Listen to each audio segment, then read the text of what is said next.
Welcome to the Better Two podcast. I'm your host, Donna. Today's guest is Frank Meyer. He is a musician, he is a director, and he is so much more.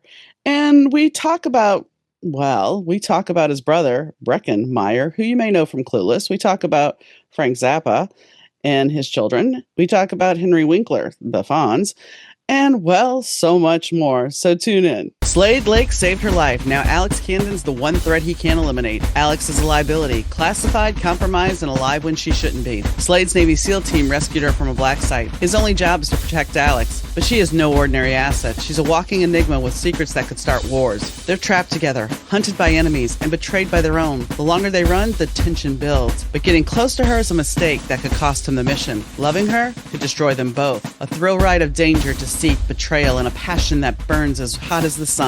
Rescuing His Star by Marley Sable, available at Amazon.com. Hi, Frank. How are you doing today?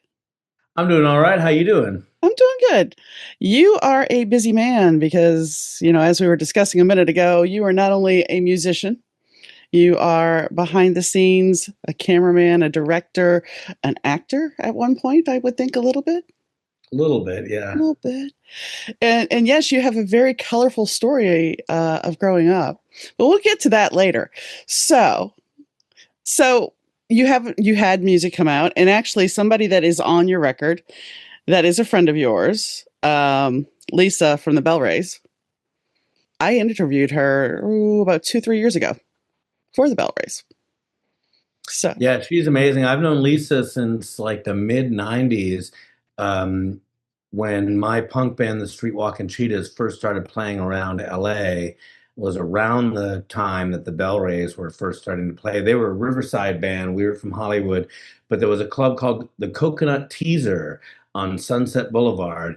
And we all ended up there. And my guitar player, right after we played, was like, "Oh man, you got to come downstairs and see this band." And they dragged me downstairs, and I saw like an early version of the Bellrays, and they were, at the time, maybe a bit more of a straight up soul band, as opposed to, as they've grown, they've become kind of a soul, rock, metal, punk. I mean, they're a very diverse band musically, but they were kind of just blasting out these soul tunes in the basement of this club. And I was like, holy mackerel, these guys are incredible.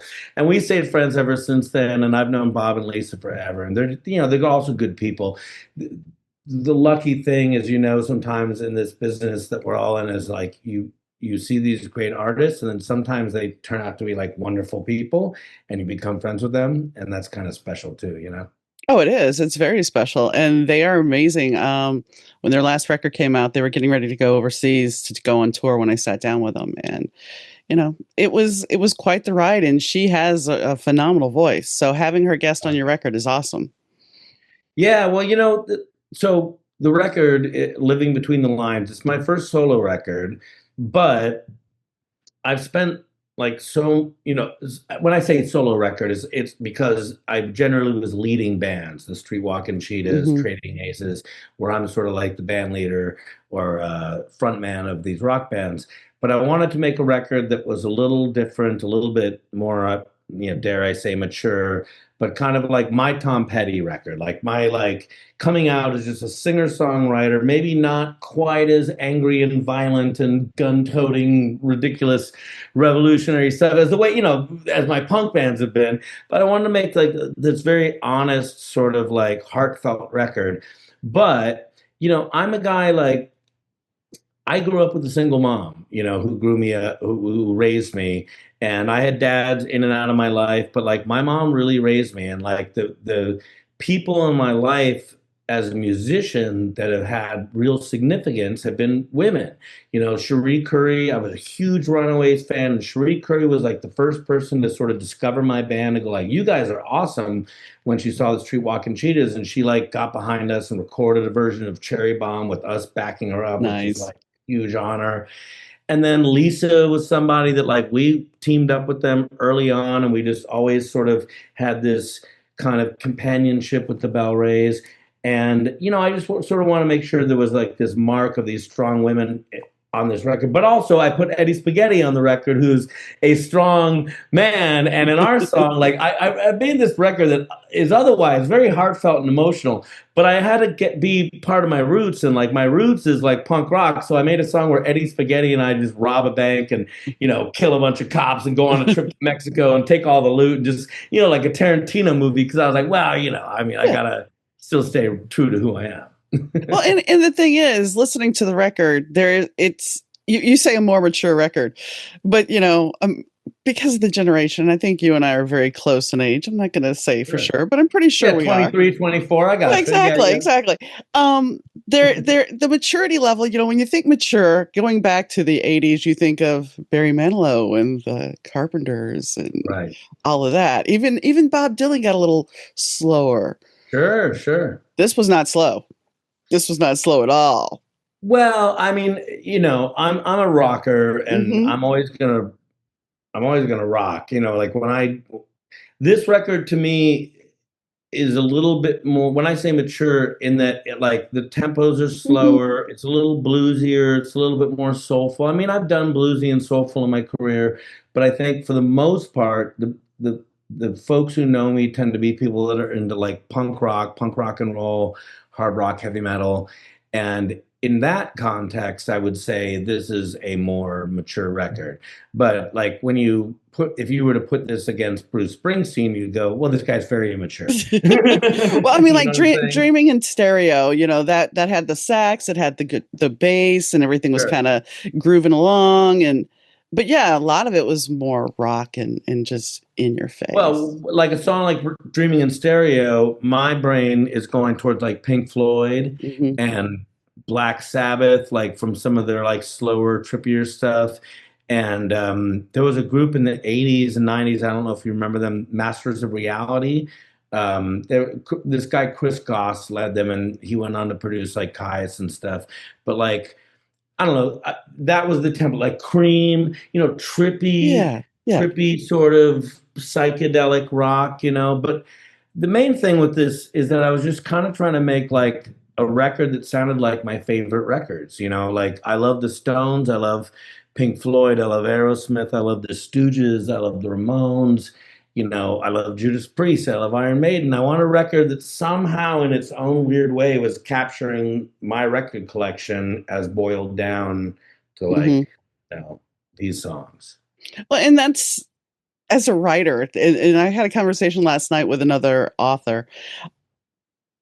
Really, when you are writing something, and even as a musician, you have to really think about what you want to read. And I know that sounds stupid, but if you're really passionate about something, you're going to create it with passion. You're going to create it with drive. It's not just, oh, well, I'm going to make a hit record, because we all know that doesn't happen that easily. But anyway, you have to do something you're passionate about. So if you don't put your heart and soul in it, and for you creating your own personal mishmash of your record collection, then it's not going to be really resonating with you. It's going to come across as kind of flat. I mean, come on, we've all heard a record or read a book that you read it or you listen to it and you go, something is missing. Yeah, I mean, I think in the end, you just want to make art that you, as a fan of art, would love and appreciate. So my audience, when I'm making music or film, because I also, I work in film, and when I've made books, I'm a writer too. When I do all these things, I think about, well, who's the audience? Well, the reality is, in most of these cases, the audience is me. You know what I mean? Meaning, who else is going to want to hear the Stooges mixed with Aerosmith, mixed with the Ramones, mixed with Black Flag, mixed with the Allman Brothers? Like, who else is that audience but a listener like me? Right. And when I've made films and stuff, I've made documentary movies. I'm a director too when I'm not doing this. I've made documentary movies about like Wu-Tang Clan, the history of freestyle rap, or this heavy metal artist Thor. Like, but who's the audience for a documentary about the heavy metal barbarian artist Thor, who is not, who's a very cult performer? Who wants to see that more than me? Who wants to see the story of a member of Wu-Tang Clan that was crippled by a brain aneurysm and lost half the have his body and his speech ability, and then had to learn to re-rap again. Who wants to watch that movie? Me. You know what I mean? So Yeah, it's yeah. like I just kind of like I feel like I'm a fan of art and I'm a maker of art, and those two things just end up combining, and I just end up making cool shit that I would want to watch But you've been or doing this. Go ahead. no, or listen to, meaning Yeah, watch, listen to. yeah. The bottom line is I make art for weirdos like me, you Well, know. and you've been doing it since you were a kid because, reading your bio, it talked about you and your brother, which I can mention his name or I don't have to mention his name, Sure, you can, yeah.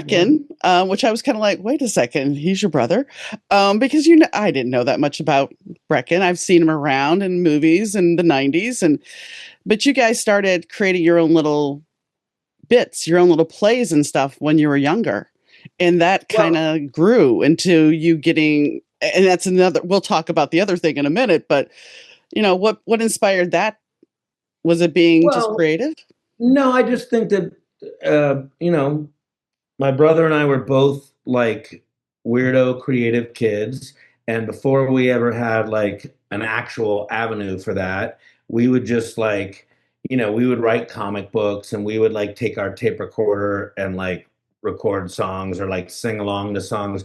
Later on, he learned to play drums. I learned to play guitar. We would like record little songs of our dumb little two-piece band into the tape recorder and then play them back and then, sing over those and try to like make like recordings. And we were just two weirdo kind of creative artistic kids. And I guess the difference, and maybe this is just the inspiration of our parents and their can-do attitude, but like when Brecken was a little kid, he very quickly figured out that he loved acting, and then he went out and did it. And he, as a child, and granted, like we knew some folks in the business, and we went to school with Drew Barrymore. He met Drew Barrymore when she was a little kid, and like she hooked him up with an agent because it was like, hey, I want to do this thing you're doing. Well, me and my friend, blah blah blah, and all of a sudden, like he's a kid with an agent. But like in that era, when like boom, you're getting work, and so his whole trajectory has just been him since he was a little kid working really hard at this thing that he loves. And I was the same way or same version of that, but my thing was music. So like when I was 12 and I learned how to play guitar, I started a band, and by 13 I was in a band, and like not a real band, but like we were in the Sure. garage playing. And then very quickly though, by 13 we were playing the Troubadour and the Whiskey and the Roxy. And like I was that kid who like I went and saw some bands when I was a little kid, and I knew that like, well, if you're just you could do this and book a gig. And so like we just started doing it. So both of us were just little kids that just kind of took it seriously young and formed what became careers, but we weren't aware that these were careers. Right. We were just like doing the things that we love to do. And I don't know, it was LA. So it was like, well, you're going to do it, try to make some noise. I'm not going to be in a stupid teenage band. I'm going to be in the best, worst, stupid teenage band, Yeah. I mean, when I got my tape recorder, my little cassette player, I think for Christmas one year, I got some friends together and we had our own gong show. Oh yeah, we used to do the same thing. We would put on skits and Mhm. record them on our tape recorder. Or what we did a lot of is we would basically put together, I guess what in our head was sort of like a variety show where we would put them on for our parents. But what we would do is we'd wait till they had company over. Oh, So they yes. would have another couple over or a couple. Hey, the parents are having a dinner party Saturday night. Let's get the show together. And then it would be like, all right, you're going to take the stuffed animal snake and you're going to do the like snake act where you like get strangled. And then I'm going to take the fake Kiss, Gene Simmons Kiss guitar, and I'm going to lip sync to a Kiss song. And then I'll toss back to you and you'll do the skit we wrote out. And then the two of us will get together and then we'll kill each other. And that'll be the big finale. And then they can have the lasagna. You know what I'm saying? So like we would just write these whole things. And then what happened is we were just obnoxious enough to turn that into an actual career. Well, yeah, I think about when I was a kid, occasionally like for my birthday, we went to this place called the Beverly Dinner Playhouse. So basically Ooh. that's what you created was a playhouse. We had a show. I got to see Guys and Dolls Yeah. and Fiddler on the Roof, and then we had dinner. Yeah, it was like a supper club. Yes, Yeah. exactly. Exactly. They just called it a playhouse, but Well, it what was New I'm hearing Orleans. here is that we were all way ahead of our time. Yeah, except I didn't have the support behind me with the supportive parent to say, okay, you can do this. But Well, I have I'm to still say, here. and maybe that honestly, like, because I'm, both my brother and I are parents now, and I think that we try to bring a lot of like confidence, and like support our kids with their dreams and aspirations, whatever they are. But like, we really did have like incredible support from our parents at a young age to where like when you think about a kid like Brecken, who is a child actor, like what does a child actor mean? It means you're constantly auditioning, but you can't drive. So who's taking you to that? Your mom or your dad, maybe, but most people take you their mom. And like my mom drove Brecken to like all this stuff, and like that stuff literally did actually, in his case, form a legitimate career to which he's built on, to which now, as an adult man, like he's still, his job is being an actor. His job since he was 6 years old was being an actor. And like you can look at that and be like, oh man, he kid got all breaks. No, man, he didn't get any. The only break he got is that someone said, look up this agent. That, granted, that was Drew Barrymore. Okay, Hmm. so she's a kid. But like bottom line is she could have told 10 kids that, and if they didn't have the drive and the focus and the mom and all the things that it takes, like it wouldn't fucking matter. But like, can I curse on your Yes, show? you can. Yeah, all right. So bottom line is what he had was the luckiness of that situation, but all of the backing up and all of the being like, a kid with the dream and all that moxie to like make that into something that like now 50 years later, the guy's got a career doing the same thing. And I'm, my brother's more famous, no doubt, but like I feel like we're both cut from the same cloth, clearly, because we're brothers. But like I'm the same way. Where like I didn't know what I wanted to do when I was 6 years old, but by 12, You know. when I heard Eddie Van Halen, and I went, "Ooh, that's something." And then I picked up the guitar, and I just like miraculously was good at this thing because I sucked at baseball, football. I tried everything. I tried every sport. I sucked at them all. And then I heard Eddie Van Halen on the radio, and I picked up the guitar, and my friend tried to teach me something, and I played it better than he did. And he was like, "Whoa, have you played guitar for how many years?" I'm like, "I just picked this thing up." And I finally found something I was good at, which was the same path my brother took of just being a little kid and went, oh, I'm kind of good at this. And then Yeah. realizing it and putting in the work and being like just young and dumb enough to like actually give a shit and put your all into it, Well, and I want to say something because I went to school with. Okay, I know you know the movie Close Encounters. Well, of course. So one of Richard Dreyfuss's kids in that movie, I went to school with him. I don't know his character's name, but I think he was the older son. I went to school with him. Oh, you mean the kid who played Yeah, the Richard kid who Dreyfuss? played Yeah, Richard yeah, gotcha, Dreyfuss's son. gotcha. Yeah, I went to Yeah. school with him. I went to school. One of my best friends at the time was his brother. He was in Close Encounters. He was in, I think, Sheriff Lobo or something like that. Yeah, yeah. And that was about it. I know who Sheriff Lobo I know is. you do. Most people are going to be like, Most people what? are like, Sheriff, what? But that was about it. He didn't really do anything after that. And that's the only reason I'm bringing that up, because either you love acting and you really keep pursuing it and you make sure you're doing everything you need to do. And sometimes it doesn't work out. But there's other times when, after he was in that movie, his attitude changed. He walked around school like he owned the place. And we were in New Well, Orleans. We didn't have. I'll tell you something about my brother. And it's funny you ask me this because honestly, like most people, I don't really like. Most people don't connect the dots, and we don't really talk a lot about each other. Well, But and I I'll don't tell you mean something. to No, monopolize. no, no. It's all good. Like we get along great, and I'm happy to take the opportunity that like my brother loves to act. Like that's what's that's why he's been doing this so many years. Is that Mhm. like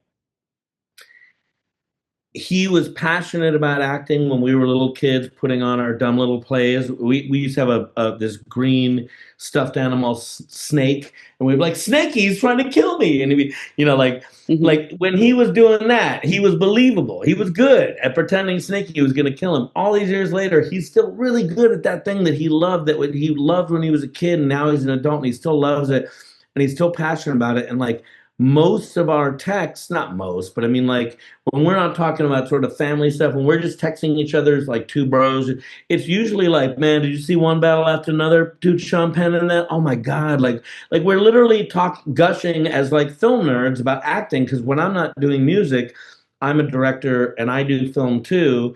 And when he's not working in film, he's a drummer and he plays music. So a lot of people don't know that, but like Brecken's a musician. So both of us are basically kids that grew up on TV and movies and music in LA in the 80s, 70s, 80s. And we love it. And we loved it when we were kids, and we loved it when we were in the 90s, and we loved it when we first had our kids, and now we're both like in our 50s, we fucking love it. Like we love, all we do is talk about music and film and this, to check this out. Like we love it. So the reason why both of us are lucky enough to have a career doing this is that we fucking love it. It's passionate for us. It was passionate when we were kids, and all these years later, we're still passionate about it. And that's the thing. If you can find your passion and then you embrace your passion, no matter if you have to go work a sucky day job. Oh, we've all worked sucky day jobs. Well, yeah. Exactly. But as long as don't let me discount the sucky day job element of this whole story. Well, but the thing is, even if you have the sucky day job, if you can make time for one of your passions. Especially if you have a sucky day job. Yes, you got to make the time for it. It's the only thing that gets you through life at that point. Exactly. And I mean, for me, it was like when I was working in insurance, it's like, oh, okay, so I'm going to go into the little office and I'm going to write. And I was recounting working at Montgomery Ward's for Christmas help. And during my break, I would like take a piece of paper or a napkin or whatever I could find just to write, just so I could keep writing and keep getting that done, because everything else was chaos and I needed that calm of my passion.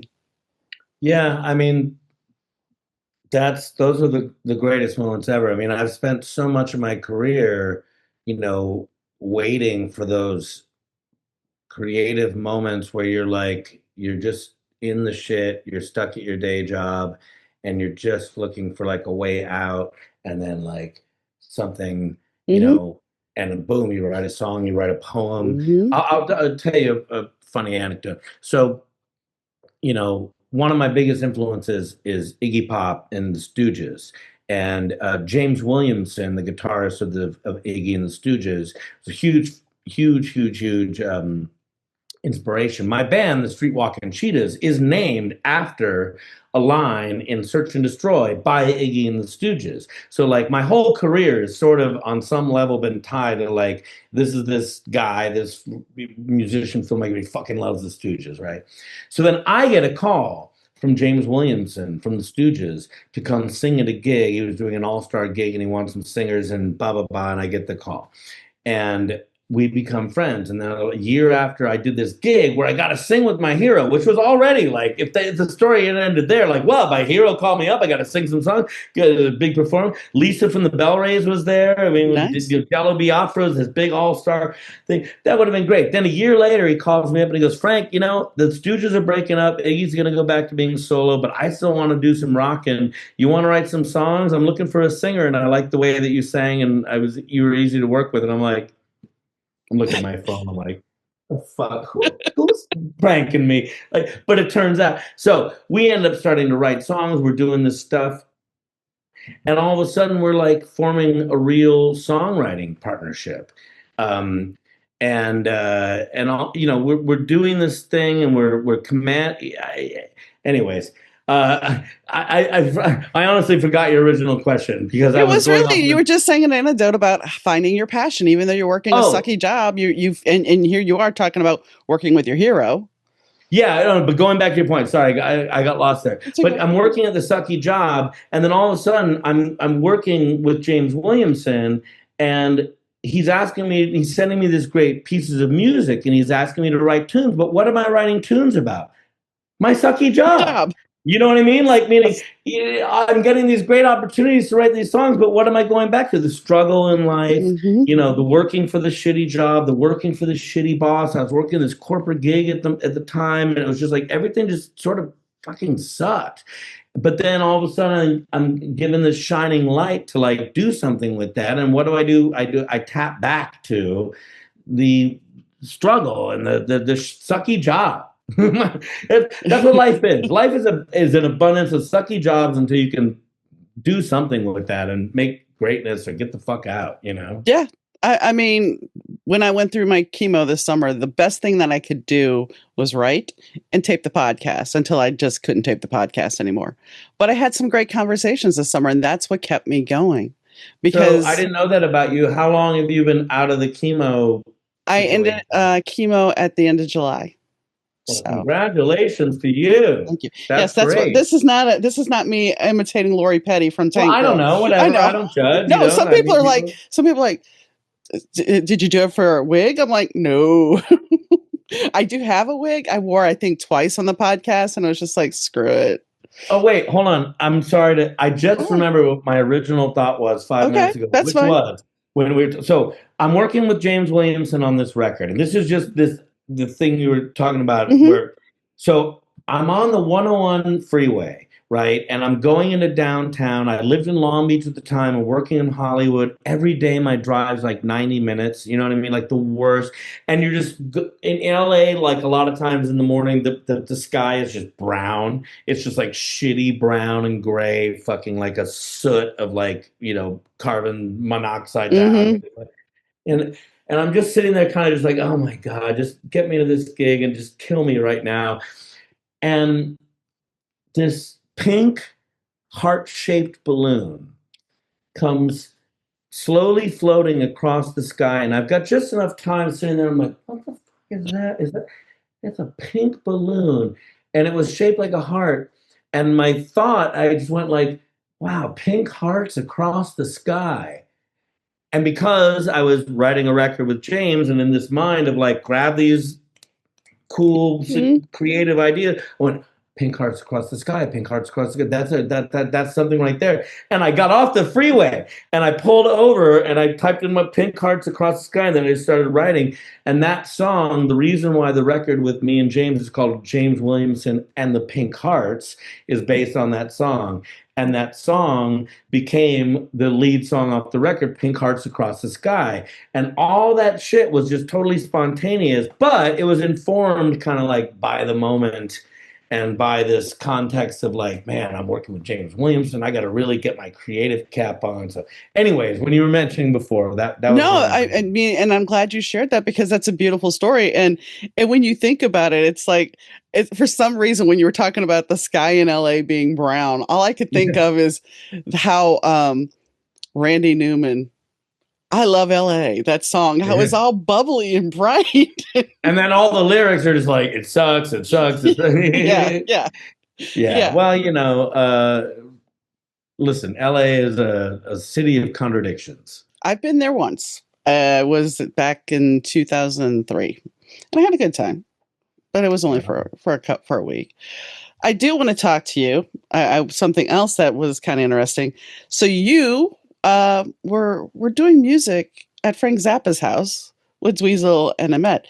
Um, h- why, and how did you feel about that? Because I mean, when you mention Frank Zappa to a lot of people, they're like you with with the Stooges. It's the same thing, but for you, it's different because these were your friends.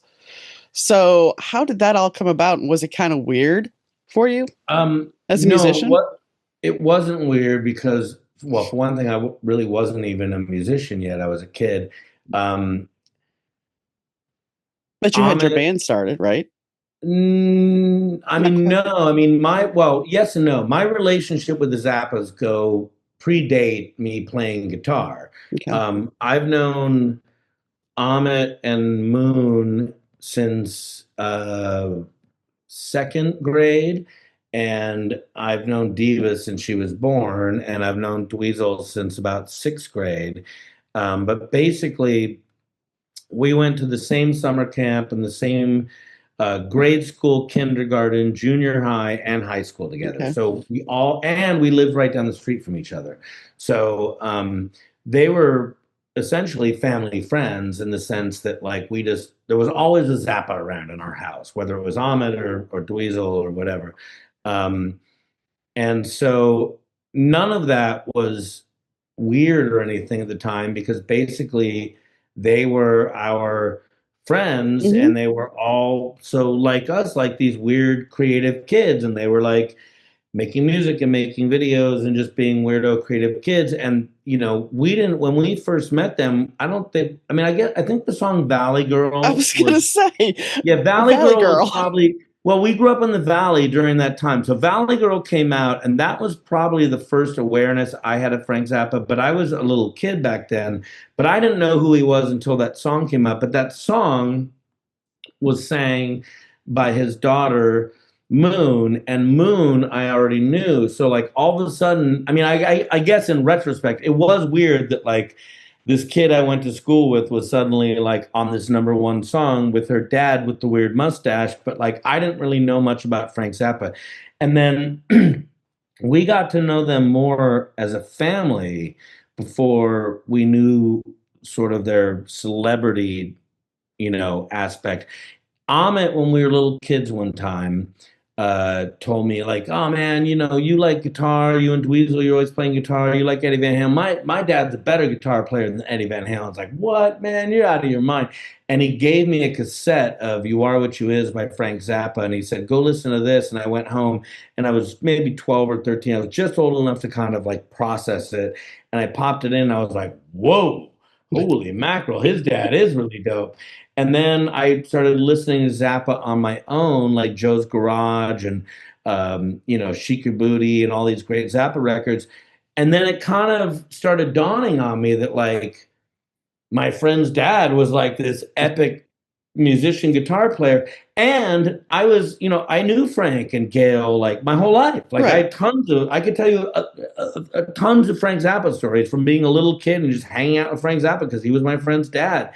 And then, but there was a point where I became kind of aware of it, where it was like, oh, like, damn, man, I wonder if Frank's gonna be here. You know what I mean? Like all of Yeah. a sudden, I'm like, man, that'd be cool if Frank hung out. So I got to see sound checks. I got to go to gigs. I used to hang out in the recording studio, and the first recordings that I ever made as a musician, me and Dweezil and River Phoenix and Donovan Leach Jr., the son of Donovan, and Scott Tunis from the Frank Zappa band. We had a band called Gruen, and we made demos on Dweezil's 4-track in the Utility Muffin Research Kitchen, which was Frank's studio. So the first recordings I ever made were actually made in Frank's studio. And don't get me wrong, they're dumb and terrible. They were just teenagers Yeah. writing Yeah. these like, stupid rock songs. I think we did have a song called Rock Out With Your Cock Out, just to give you the overall Yes. sort of vibe of what was happening. This was not like high level stuff, Would you expect it to be? No. No, we were a bunch of dopey kids trying to write like cock rock, I guess. I don't know what we wanted to make funny heavy metal music. There's nothing wrong with that. You want it to be the Weird Al of, Yeah, heavy metal. exactly. And I mean, for me, very much so, my first introduction to Frank Zappa would have been Valley Girl. And yes, I even have a little handbook from back in the day that how to be a Valley Girl because I'm in New Orleans, Louisiana. We don't, but it was the trend. It was the thing. Oh yeah. And, I did get to meet his guitarist, Warren Cucurullo. Warren, Yeah. the great Warren Cucurullo. Yes, I've met him several times. But I never really was but I knew who Dweezil was because Dweezil was on MTV and Yeah, you he know, was a host on MTV for a while, and he did him and Amit did a few TV shows, and they would go on talk shows and stuff back in the day. And Dweezil was, I mean, he was an unbelievable guitar player when I met him, and he was 12 years old. Like he already Like I just remember my memories of Dweezil was that he was already better than anyone I've ever played with right now. Like wow. maybe like he was a kid, so I'm not saying he had the heart and the soul or the songwriting ability because he was a kid. He wasn't a mature guitar player. But in terms of just raw talent, in terms of someone picking up the instrument and a short period of time with no real formal training, becoming an absolute like Hmm. master level, just sheer chops. I've never seen anything like Dweezil my whole life. Like it's crazy. And he now that he's an adult, now he's a mature musician. He's led a life. He's got heart and soul to pump into it. He's learned all of his dad's material because he does these gigs doing his dad's stuff. He's like a really well-rounded musician now. But Dweezil at 12 was technically better than virtually every guitar player I've ever met in my entire life, ever. It was insane. So you wonder, like, is it in like the nurture, the nature? I can tell you that whatever magic Frank Zappa had in his bloodstream went straight into Dweezil. You know what I mean? There's Yeah. no question about it. And other aspects of him went into all the kids, but like Dweezil inherited his guitar talent. Like it was insane. And I understand what you were saying about not really realizing that they were anybody because they are just normal people and celebrities have talked about their kids not knowing that that's dad on the TV screen or that's dad in the movie, you know, because kids don't see things that way usually. I Yeah. mean, I know you can't see it, but back there on the shelf, I have a Fonzie mug. And I remember, he was cool and he came to New Orleans to be the king of Bacchus. Henry Winkler was going to be king of Bacchus. And at the time, everybody was calling him Fonzie, and he was not happy about it. But I recognized him at that point as the Fonz. But most of the time, kids don't recognize those things. They don't put two and two together. And yeah, this is just such and such the guy in the neighborhood. Well, I'll tell you something right now. It's funny you mention that because another celebrity that I grew up with is Henry Winkler. Okay. I've known Henry since I was in seventh grade. Wow. I've known him my whole life. His son, Jed Weitzman, um, is one of my oldest and bestest friends. And I've literally known Henry my whole life. And Henry is one of the, and everyone says this, I'm not shedding any light here, but one of the sweetest, nicest men you could ever meet in your entire life. To this day, he's just a beautiful human being. He's unbelievably talented. We all know him. We all Mm-hmm. grew up with some version of Henry Winkler because he's been doing this so long. And whether you know him, through Arrested Development or Fonzie or, whatever, all these movies. Barry. Yeah, yeah, yeah. Yeah. Yeah, Barry. Yeah, my God. I mean, Barry is incredible. And Hmm. uh, but he really is like he's a beautiful human being, and he always has been. And when I was a kid, he was supportive of me. When I was a teenager, he was supportive of me. He's supportive of me now. He met my wife, and he's like, "Oh, Frank, oh my God, I've known that my whole life. I love this kid. You're so lucky." You know what I mean? He's like, Yeah. when you're your favorite uncle. You know what I mean? Hmm. He's just a beautiful guy. So it's funny that you mentioned Henry as the other. So I'm like, oh yeah, I've known Henry my whole life too.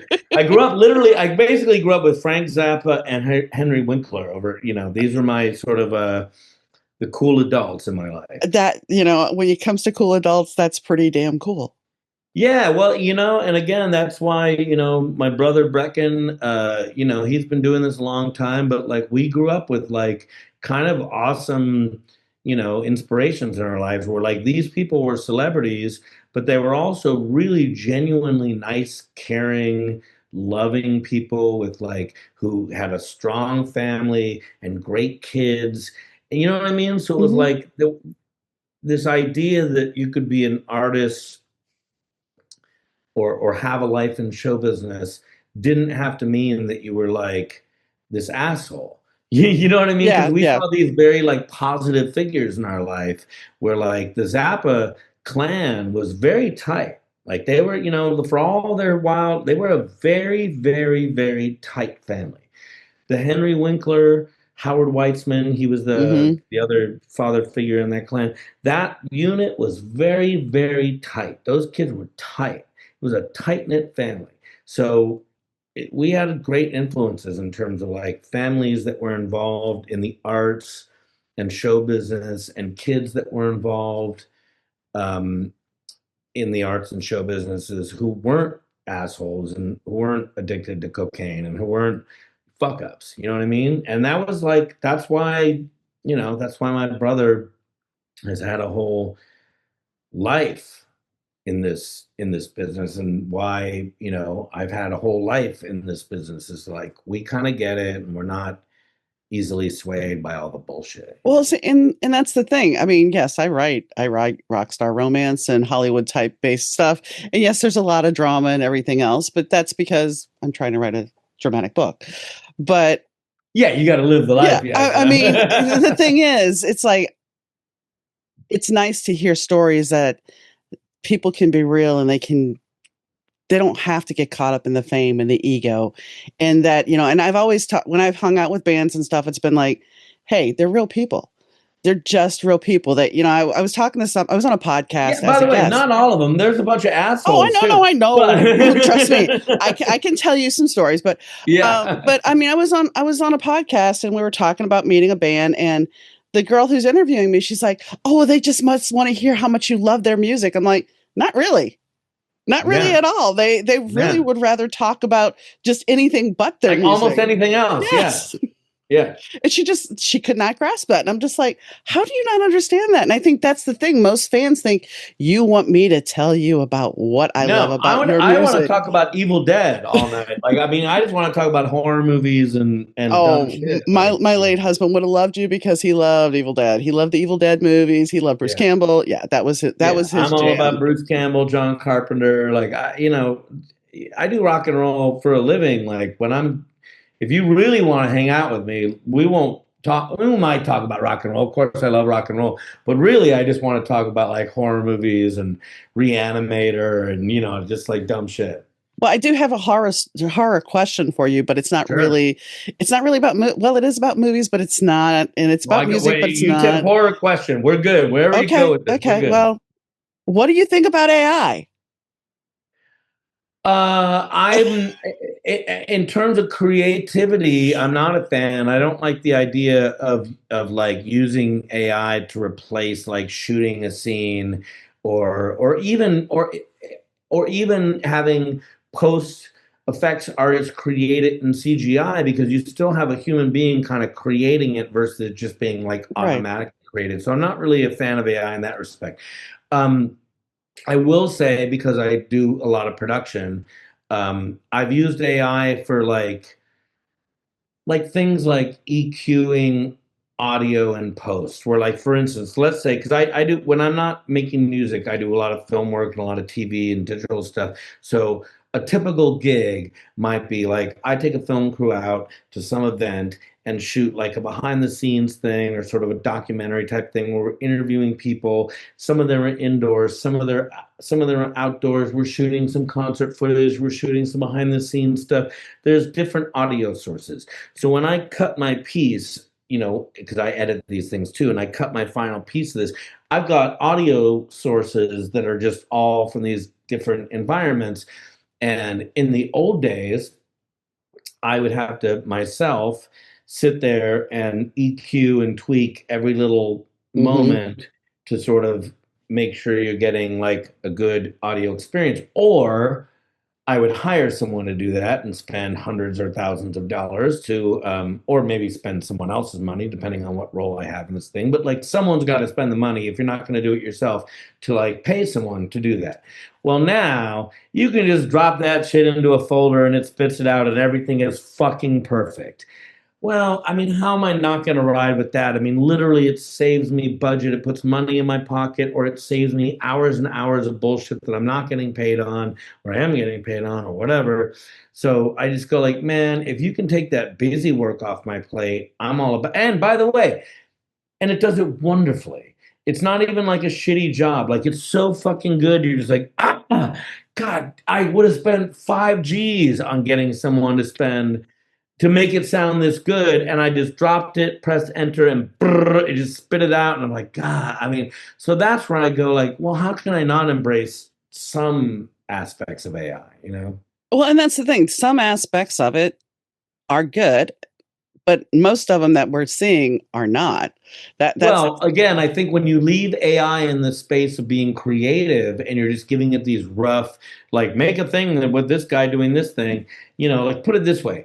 When you're seeing all this crazy shit where like Donald Trump's making an AI video of, and I don't mean to get political, I'm just saying that's fine. Oh, like you dude don't. with the King's thing dumping shit on America. I go, you know what? Maybe AI is a little too easy for the common man to like. Do we all need this capability of just making No. like shit talking videos for anything and anything you want? Like, no, I don't like it.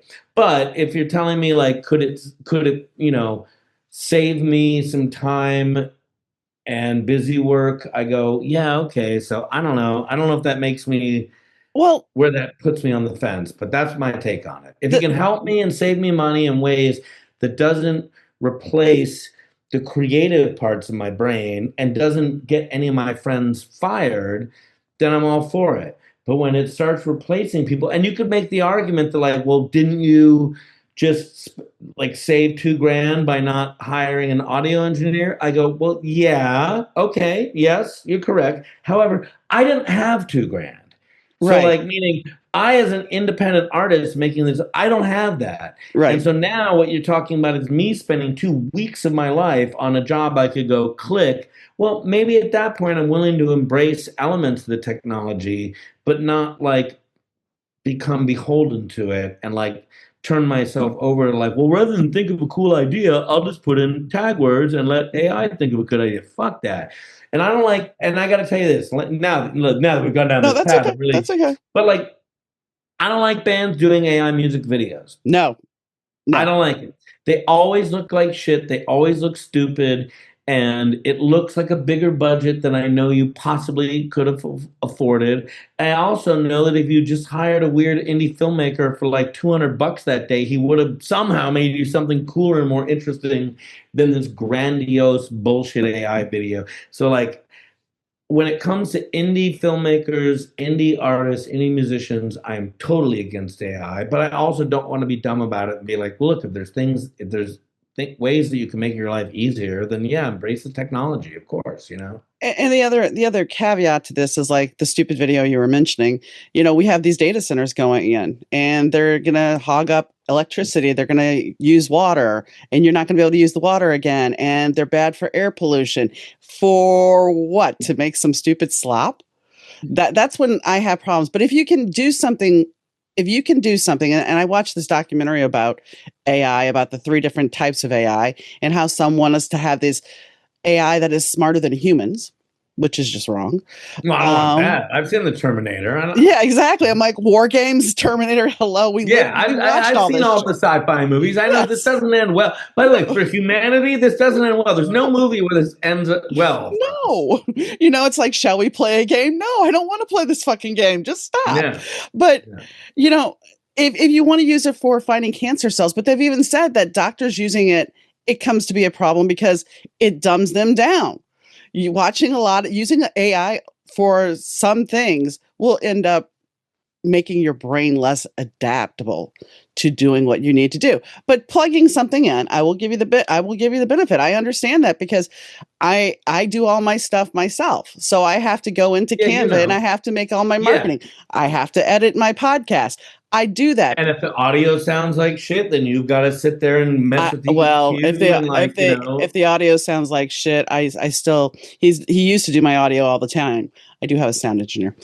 If I well, really but yeah, again, but that yeah. here, so here's the argument in real time is that like, and that's a guy that either you pay or that is doing it for his, okay, but then he's doing it, but like, so that's the guy that gets replaced if Mhm. you do what Mhm. I was saying, which is Mhm. the like, well, let me just drop it in here and have it all cleaned But up. but And it that's the argument. And maybe I'm even going against myself here, where it's like, well, but now this guy doesn't get the gig. On the other hand, if you're not paying him, he's not really losing a gig. no, He's just losing an he's doing it as a big opportunity. favor. He's doing it as a But favor for yeah, me. but And again, that's the argument is that like, does a human do it and put a little bit of extra elbow grease but and love and care into it, or you just drop it into a file and go blink? Well, here's another question because I have a Mac and I use iMovie when I do the video editing of the podcast. So doing the editing, if I decide that I want the bass to be a little bit more prominent in our voices, I hit bass boost, Well, and the whole yeah, thing but I is, mean, but yes, true. But most programs, oh, if I you're know. in media, have basic sort of like, yeah, you Right. don't have to rely on a sound guy to do every little thing. You can control a certain amount. But when it gets into a more complicated No, yes, I conversation, then you understand. start to go like, well, I don't know how to do all this stuff. I need someone who Hmm. can balance sound and maybe Oh, yeah. add some, rebalance EQs, all, it's I know exactly technical what stuff. you're saying Yeah. because every environment. I did work in TV. I worked Yeah. on a TV project called Kitchen Erotica that never made it to air. We did Well, six hello, mama. What a kitchen what? erotica. We Heyo. did 6 episodes of it, and I Wow. mean, it was one of those things where, yeah, we had to deal with sound quality. You had to, so I get it. I do Yeah. understand, and it's when AI becomes the lack of. It's killing artist jobs. It's killing Well, creatives, and that's that's where the where problem I don't is. like the conversation, But going. that's where But the horror part comes in. And yeah. that in the whole let's have a super intelligent AI that, yes, like we said, we've seen all the movies. So, and part of the reason I bring you, I know you're like, we really haven't delved into your music, but the fact is, when I bring people on the podcast, it's always about getting to know you, the person behind the music. Yes, I know there was a whole VH1 show about that, but this is no longer the 90s, and here we are. So, out of all the music you put on this record, what is your favorite song? Or do you have I one? yeah, I mean, to me, the song that sort of kicked off the whole idea was Blue Radio. Um, I wrote that song and it was so much more overtly pop than I'd ever really done before. And it started kind of this conversation in my head of like, well, what else haven't I done before? So I started writing songs like the title track, Living Between the Lines, which was much more bluesy and soulful. And I started writing songs like Dead Winter, which, the time I wrote this, my mom passed away and my stepdad passed away, and Dead Winter is about my mom.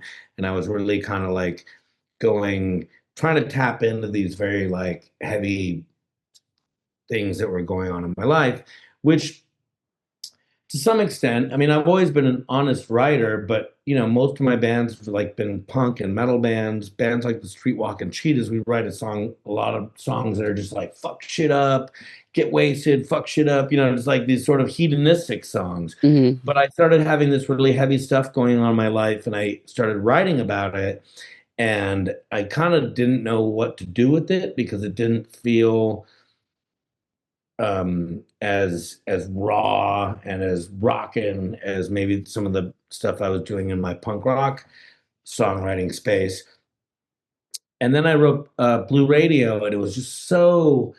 It was like a Taylor Swift song or something. You know what I mean? It was like, whoa, this isn't just like a pop. It was like this is a real pop song. And it kind of got me thinking, like at first I was like, maybe I should like give this, not, but like work with another artist and like write this for them or something. But then I was like, no, man, I wrote this song and it means something to me.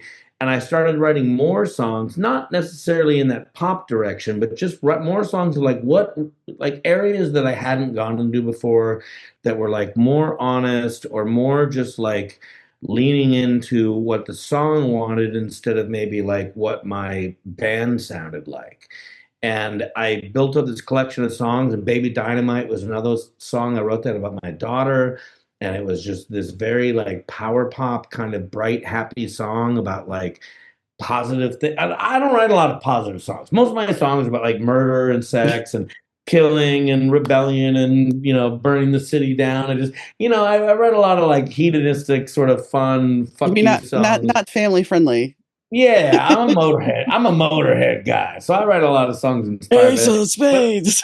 yeah, but I was just writing these like really like kind of positive, happy songs, or these very introspective songs, and none of it felt like it had a home in what I was doing. So I finally decided like, let me make a solo record and let me just kind of put all this out there, which is this like embracing of the pop hook and also embracing of just like being a human and being emotional and being a three-dimensional person and embracing a lot of really like heavy stuff. Like I said, my mom died, my dad died, my best friend died, my daughter went to college, I got married, the pandemic happened. That was the writing cycle of this record.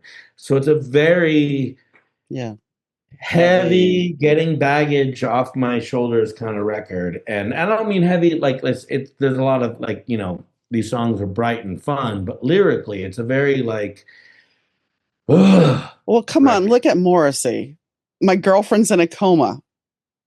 And that music is just so da da da da. So yeah, well that's what I'm saying is like, it's not a heavy record music. I mean, it is in some ways, but it was just for me, it was like I had to kind of make this record for me to like figure out how to like mature as a songwriter and a musician, and it was sort of reflecting my maturity on some level as a human being, as a father, as a husband. Like I just had I was going through like a lot of stuff and like making these big transitional times. That's why the record's called Living Between the Lines. It's like I kind of wrote it thinking about being a writer and thinking about how like as a kid like you sometimes you write on the lines and then sometimes you write like between the lines and you write like cartoons on the side like on Mad Hmm. Magazine.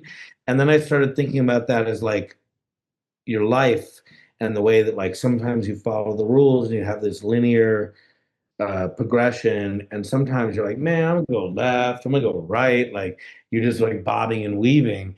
And so this record was like my bobbing and weaving record of like, man, you don't know where I'm at. I'm giving you all this other stuff, you know? And you're getting ready to go out on tour, correct? Yeah, I'm doing so. I mean, when this record came out, um, a few months back. I went to Europe. I've got a really good following in Europe, especially in Spain. And I went and did a European tour and I played this stuff with a solo band for the first time ever. It went great. I came back here and I booked a Midwest tour and a West Coast tour. And I'm going out with my solo band and performing basically most of the new solo record and then like a few Cheetahs songs, the Street Walking Cheetahs, which is my other band, and a few songs by Trading Aces, which is my other band. And just kind of almost like a career retrospective set. But I've been doing this for a long time. I play in a lot of bands. I've written a lot of songs, stuff with Eddie Spaghetti, James Williamson. And so now I'm kind of just going out and like this is my body of work. It's like for a long time, like I always had to like be like, well, if I'm playing with the Street Walking Cheetahs, I got to play the Cheetah songs. But if I'm with James Williamson, I got to play the James Williamson. But I'm over here with Eddie Spaghetti. But now I'm playing in Fear, and I got to. So now I'm just like, man, these are my songs. You know what I mean? Yeah.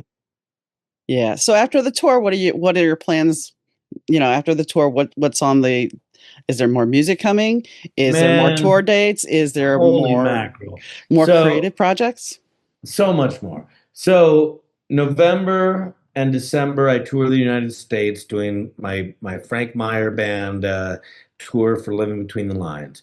Then in January and February, I'm going to start recording my next solo record, which I'm going to doing half of it in LA, and then I'm going to England in March.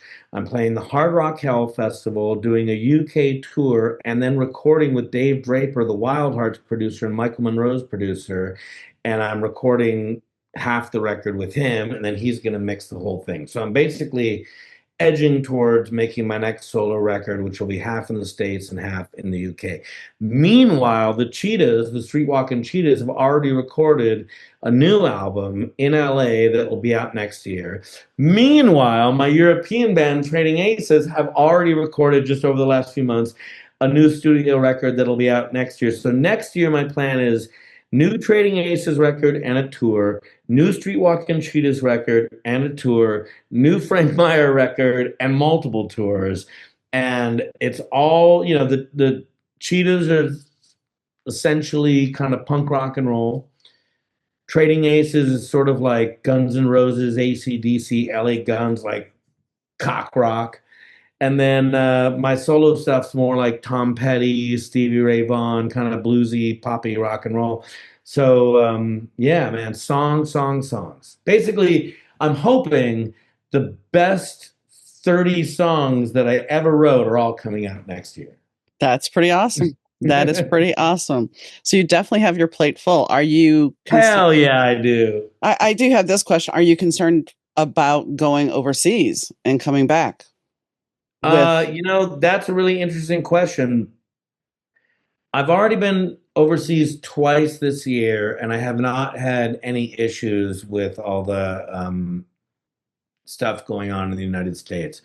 Um, you know, and up until now, I've usually gone 3 times a year. I'd say minimum. I go 3 times a year and tour over in Europe between my different bands.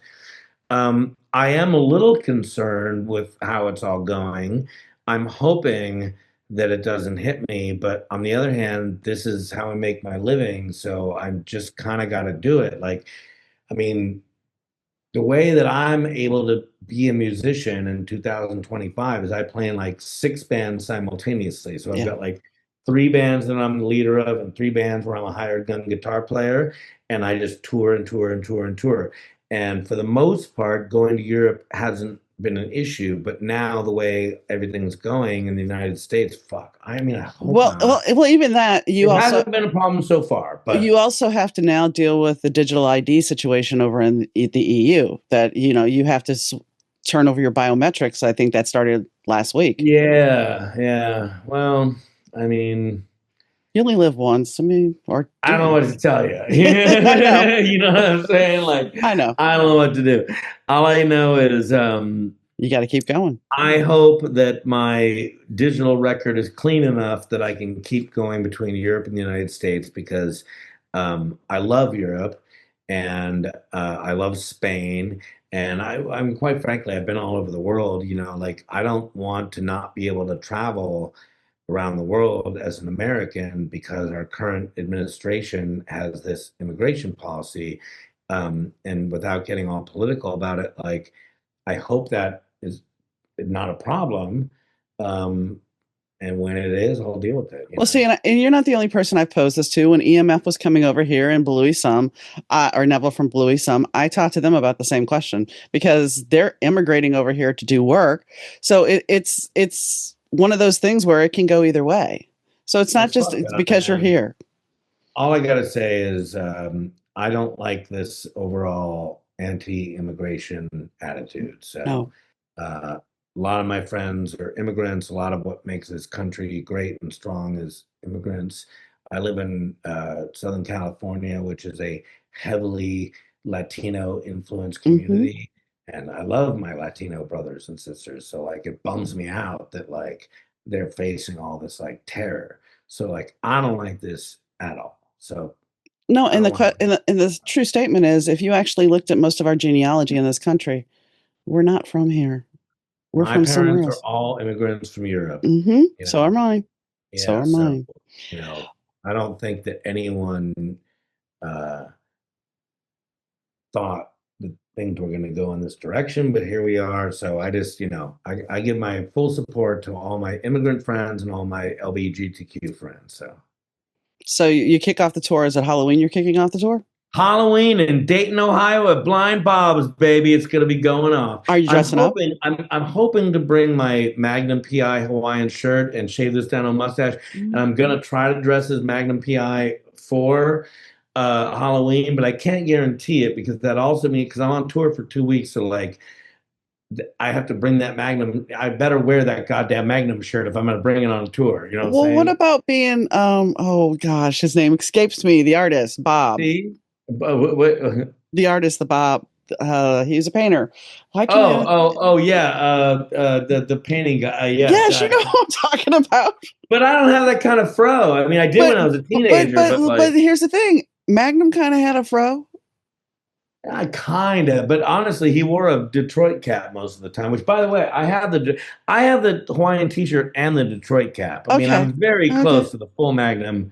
All right. situation is. Okay. That's sort of where I'm leaning towards, is a Magnum influenced situation. I mean, if you're okay with parting with that for 2 weeks, I mean, but it's your Well, that's the trademark. question. That's my trade. That's my trademark. I wasn't No, aware of I'm not just. that. Well, you seemed a little upset about shaving, and so I'm like, well, maybe Well, that's I his am trademark. now. Now that you told So me it was my trademark. I don't know if it's your trademark. I'm just, it could Well, be. no, but now I'm just whatever. It's cool. Oh No, I'm kidding. I'm no. I kidding. know. I know. I know. So, is there anything that we have not talked about that you would like to add? My God, I think we've covered it all. I would just say that my solo record, "Living Between the Lines," is on Kitten Robot Records, and you can find it on their website.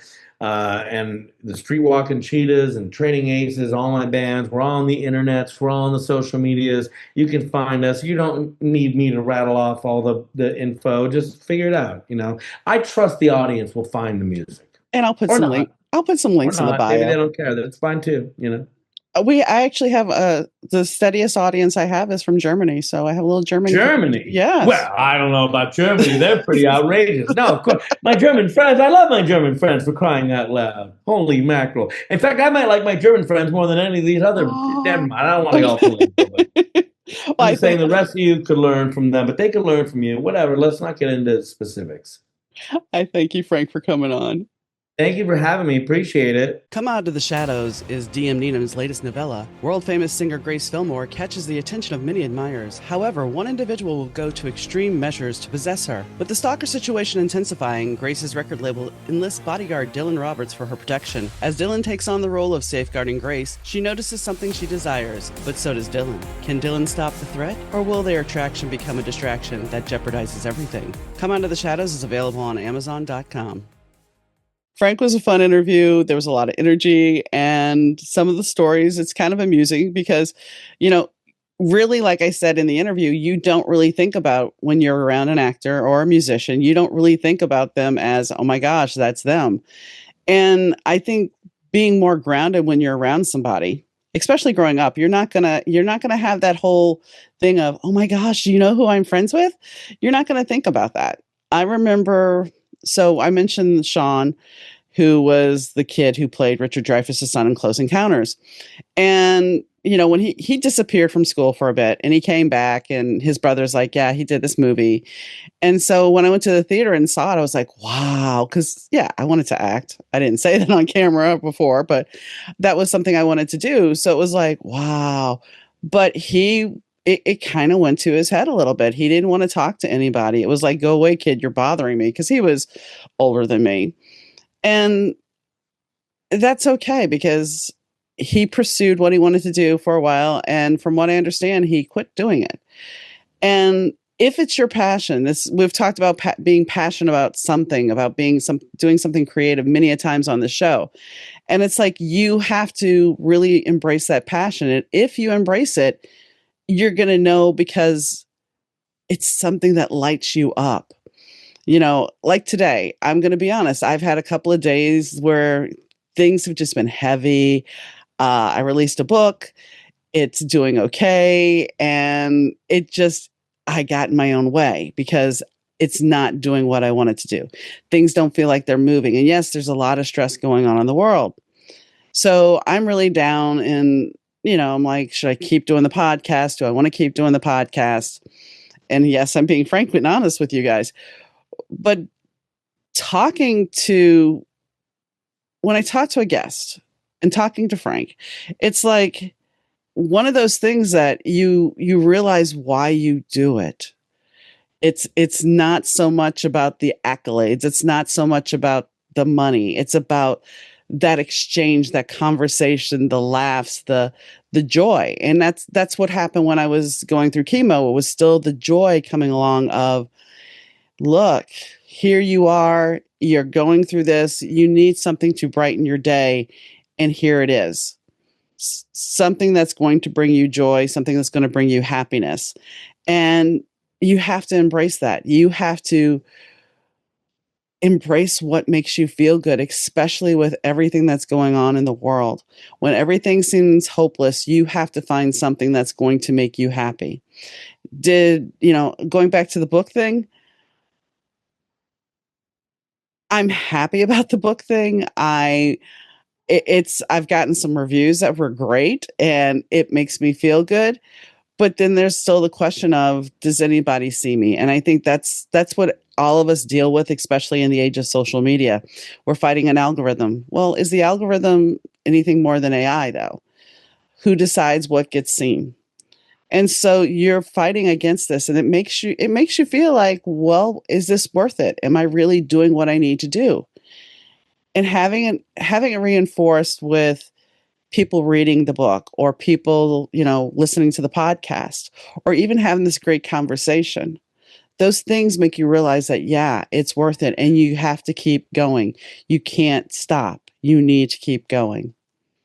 And so when I sincerely say to you guys, thank you for listening, I mean it wholeheartedly, because through the cancer treatments and through everything else, this is what has kept me going, the podcast. And I'm grateful and I'm thankful. And, this is something that unfortunately, I have no money coming in for it, and I'm not making a sales pitch, but eventually I might have to make that choice of, I can't do this anymore, except maybe put it on YouTube, and I may lose some listeners for that. But if I have to just move it to YouTube so it's free, then I'll do that.